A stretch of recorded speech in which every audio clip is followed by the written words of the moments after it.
ఆ లోపల ఇక్కడ వరకు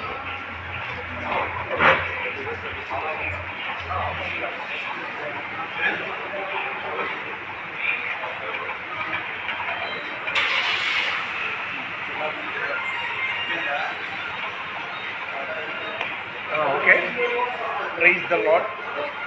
ఈరోజు ఏప్రిల్ 24వ తారీఖు 2024 సంవత్సరం బుధవారం విజయవాడ గాంధీనగర్ హోటల్ ఐలాపురం వెనక రామా ఫంక్షన్ హాల్లో క్రైస్తవ ఐక్య ఉపవాస ప్రార్థన కార్యక్రమం పాస్టర్ గండమాల దేవరాజు గారి ఆధ్వర్యంలో జరిగింది.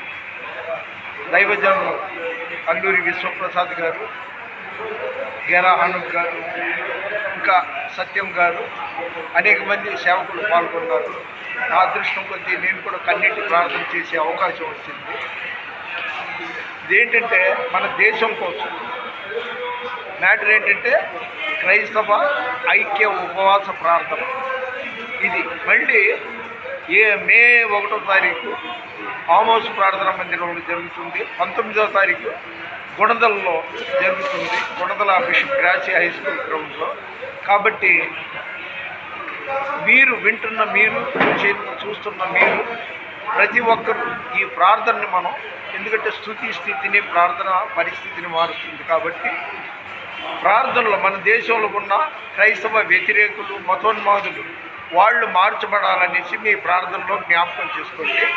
ఇది జీసస్ పవర్ ఫ్రాన్సిస్ 555వ వీడియో. దయచేసి లైక్ చేయండి, షేర్ చేయండి, సబ్స్క్రైబ్ చేయండి. దేవుని పరిచర్యలో మీ రత్నం ఫ్రాన్సిస్. God bless you.